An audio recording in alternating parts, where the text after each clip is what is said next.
E nesta quarta-feira, o Jornal Candidez, no tema da entrevista, aborda uma campanha criada em 2008 e que a cada dia colhe mais frutos. Para falar um pouquinho sobre Todos contra a Pedofilia, eu recebo o promotor da Infância e Juventude, Dr. Carlos Fortes. Boa noite, Dr. Carlos. Boa noite, prazer. Dr. Carlos, como eu disse anteriormente, a campanha foi criada em 2008 e a cada ano, a cada mês, a cada dia se comemora bons resultados. E a tendência é que isso cresça cada vez mais, né? É verdade. Eu acredito que nós vamos sempre ter resultados e cada vez mais alguns nós vamos observar daqui a anos, porque o objetivo da campanha Todos contra a Pedofilia é educativo, é prevenir os crimes ligados à pedofilia, o abuso sexual, a exploração sexual, através da educação, explicando o que acontece, como que a gente pode fazer para evitar, como fazer uma denúncia e coisas desse tipo.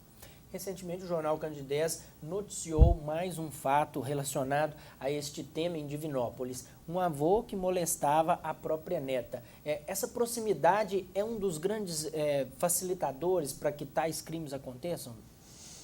Infelizmente, em se tratando de crimes de abuso sexual, como, por exemplo, esse que foi noticiado, que a princípio parece um estupro de vulnerável cometido pelo próprio avô, né, do que eu sei, infelizmente, isso é muito mais comum do que a gente pensa. Né? Até porque quem tem acesso a uma criança geralmente é uma pessoa que está ligada a ela. Muitas vezes o próprio pai, muitas vezes um tio, um padrasto, quando se trata de criança. A partir do momento em que a idade, a faixa etária vai ficando maior, outras pessoas entram nesse círculo e podem também ser incluídas entre os agressores. Tem algumas características que podem ser indícios de tais crimes, Dr. Carlos? Tem em relação à vítima.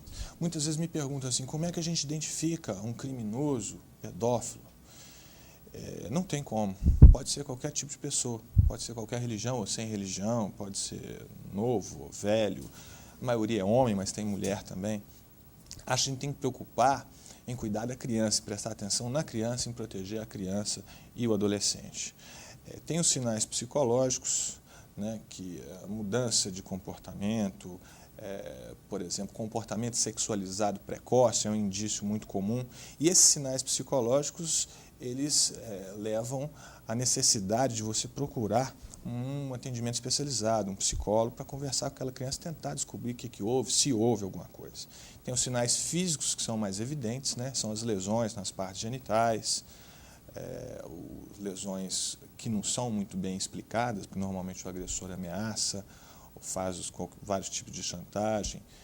Então, eu acho que a gente tem que estar principalmente atento, principalmente os pais e professores, à criança, ao comportamento dela, a parte física dela. Isso é a maneira mais correta da gente se prevenir contra esse tipo de comportamento. Hoje existem grandes canais de denúncia, são várias as possibilidades das pessoas levarem às autoridades esse tipo de problema. Mas ainda é a grande resistência, ainda é o grande obstáculo que as autoridades enfrentam? Existem várias maneiras de se fazer uma denúncia a respeito de um crime ligado à pedofilia. A pessoa pode fazer através do telefone, tem o Disque 100, que é conhecido nacionalmente, tem um número especial para Minas Gerais, 0800 11 19 30 ou 31, da campanha Proteja Nossas Crianças. Tem uns números da polícia, mas o ideal é que a pessoa converse com uma autoridade. Ela pode procurar um promotor de justiça, pode procurar um delegado de polícia, pode procurar o conselho tutelar, pode procurar a polícia militar e conversar com as pessoas, falar o que ela viu. Eu sei que muita gente vai pensar assim, isso é difícil, eu não quero me envolver. E entendo que isso por vezes é difícil mesmo.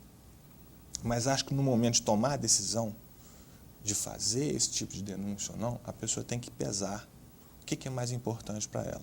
Se é defender o bem-estar, a vida de uma criança, ou se é esse constrangimento que pode ocorrer ao ter que falar com uma autoridade a respeito de um crime, que é mesmo chato. Mas muito pior, eu acho, é deixar uma criança sofrer. As pessoas que podem contribuir com as autoridades, o que deve fazer? É procurar direto esses órgãos responsáveis? Quais os caminhos que elas podem percorrer para poder contribuir com o trabalho? Eu acho que só de a gente falar desse assunto, a gente participar da campanha Todos contra a Pedofilia, do site Vestindo uma Camisa, ou outra campanha, Proteja Nossas Crianças, a pessoa já está ajudando, porque ela está trazendo esse assunto à tona, ela está promovendo a educação que é preventiva.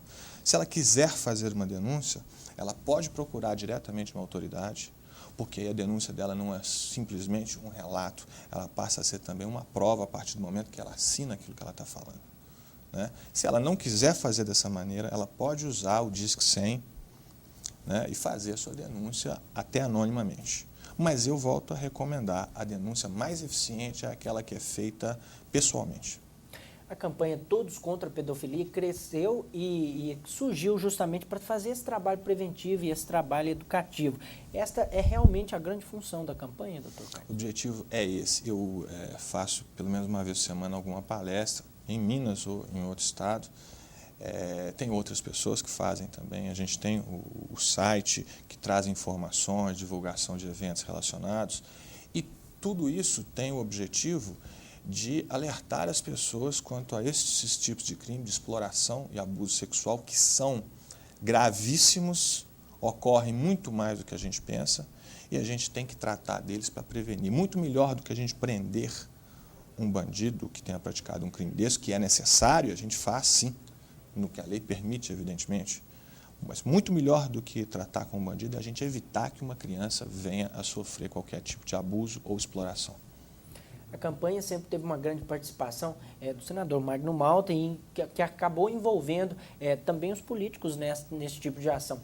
Tem prioridades para 2012, doutor Carlos, de ações, de iniciativas voltadas principalmente para esse trabalho educativo e preventivo? O senador Magno Malta é o criador dessa campanha, é o pai dessa ideia, é a pessoa que deu início, que deflagrou esse movimento no Brasil. A CPI da pedofilia foi a maior CPI que já existiu até hoje em termos de duração, durou 3 anos, promoveu 14 projetos de lei, alguns já se tornaram lei, outros estão em tramitação no Congresso Nacional. Nós tivemos leis importantíssimas, como por exemplo da pornografia infantil na internet, né? Houve também uma proposta nossa em relação ao Código Penal e houve o apoio à modificação que ocorreu no Código Penal. Vários projetos ainda estão em andamento. E a campanha continua firme e forte, com esse objetivo de alertar e esclarecer as pessoas a respeito disso. Eu fico muito feliz em dizer que às vezes a gente vai aí no estado do Paraná, ou do Maranhão, ou do Rio de Janeiro, e vê que lá se criou um núcleo de pessoas que vestem essa camisa e que espalham essa ideia de que a gente tem que saber o que está acontecendo para poder proteger a criança. Doutor Carlos, gostaria de agradecer a presença do senhor aqui no Jornal Candidez, deixando o espaço sempre aberto para que o senhor sempre traga boas notícias relacionadas principalmente a esta campanha. Eu estou às ordens e eu que agradeço a oportunidade e a honra de estar aqui. Obrigado, doutor Carlos.